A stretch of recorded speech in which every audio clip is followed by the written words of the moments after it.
What's up, my blessed babies? I I feel like it's time that I can share this story with everyone. It's just a little piece of my history, my family history, my black history, my black American history, my own personal family tree history. Like, just from that alone, and then looking at the world today, not even the world, just this country, looking at what's happening, what's getting ready to happen, looking at how black people were used and then betrayed, which I already knew was going to come because a lot of my people went up under the worst person they can go up under. Literally, like, all I could literally see was this. There's this story here on YouTube of this man. He's the only living relative of his family. He's the last one left, and he was born to a family of slaves. He's literally like one of the oldest living slaves today. There's still, people don't want to admit it, but there is still slavery that goes on in this country even in 2024. When I say slavery, I am talking about white overseers overseeing black people. But there is the oldest living slave in this country at this time. I know it's definitely somewhere in the South, but I can't remember which state it is. But I watched a documentary of it, and that man is he's so conditioned that he will not leave that plantation for nothing, because he's so conditioned, because literally his entire family was brought up in slavery. Even after they had abolished slavery, his family were still slaves, because as some of you know, when white people were so good at what they did, they were able to hide it, right? And if y'all don't understand, y'all can look at the movie Antebellum. Antebellum tells that story about how even after slavery was abolished, well into the 1900s, well way into the 90s, people were still being slaved out. Now, if black people got on it and they did their history, they did their ancestry as much as they could, or they talked to any living relatives in their family, or just did as much history research that they could about their family, y'all could go into records, public records, documentation that white people have put down, and find pieces of land, pieces of history that belong to you, that white people have hidden. And I'm telling y'all, because it has happened in my own family. My family was bred into slavery, bred by a slave and a slave master. That is how my family got here, through slavery. I am a direct descendant of slavery, a direct descendant of a slave and a master. He married his slave. Although slavery was abolished around that time, white people found ways to get around still having slaves. And one of those ways was sharecropping. Another way was marrying white men marrying black women. And that's my wife, but really that's his slave, right? Because that black woman was going to carry and did carry out actions of a slave. May have been kept, but she was still a slave. So were her children. And although they dressed up sharecropping as something that was beneficial, it was only beneficial to one party, the white party. And the way that they kept black people on the land was through debt, letting them make only a certain amount, but then saying, oh, you still owe this, you still owe that. But then also marrying. When you marry someone, right, it's a death till you do, till death do us part type of thing. And back then, as we know, in the 1800s, early 1900s, women didn't have rights. And if you were a black woman, you definitely did not have rights.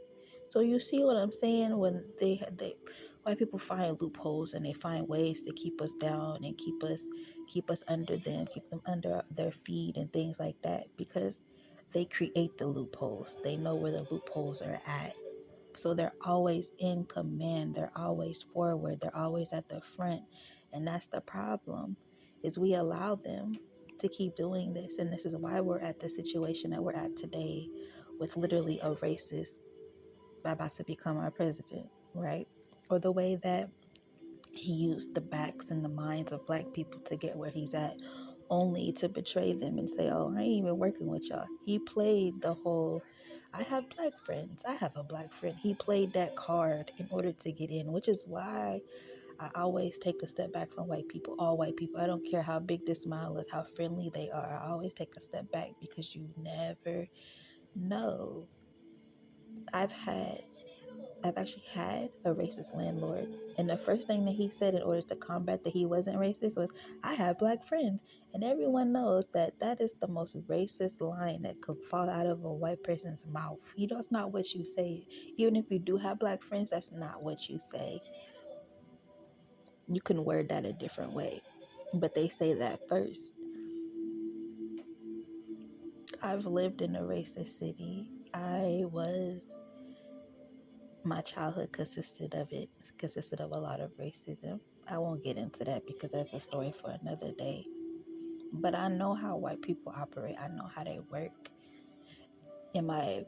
Does that make me a racist? No, it doesn't, but it makes me mindful. So even if I choose not to engage with a whole bunch of white people, I shouldn't be looked at, oh, you just don't like white people.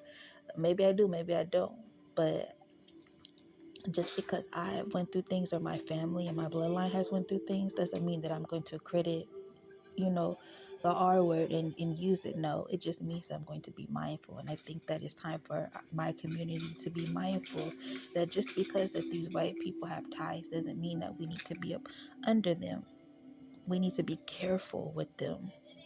So with that being said, I think that it's time for black people to really start looking into their history, paying attention to things. Stop letting things go by because you don't want to. I, I feel like we let things slide because we don't want to fight with them. But I think that it is something saying that it's okay to do that now. We're not back in the times where we weren't even allowed to look at them.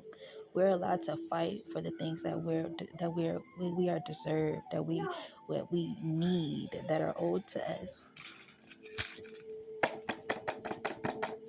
So with that being said, I hope that this message reaches a couple of my people and that y'all begin to do that because we do have history, we do have documents, and we do have things that belong to us that are being hidden.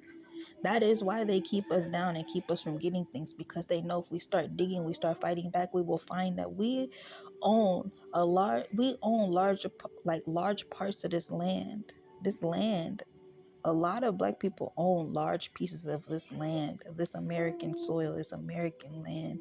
There are people now, even in the past few years, black people have went on Ancestry, dug up their history, and found that that property belongs to my family. There are black people that have went down into the South and other parts of this country, and they have bought the land that is owed to them because there are white people that have kept that under wraps. That's why black people don't see money. That's why black people don't have any money, no properties or anything, because they hide it. They've sealed it. They've taken it. They that's why they try to get rid of the documentation, because without that documentation, there's nothing we can find. But the thing is that they did wrong was they documented everything, because they thought that when they had started slavery that it was going to continue forever and that we would never find it out. So they documented it for themselves, but they didn't realize that one day all that documentation would come out. And because they documented it, we're able to go and find it. And then if it's found that we do intact actually have ties to something through a bloodline, because you had a master that wanted to go grape a black a woman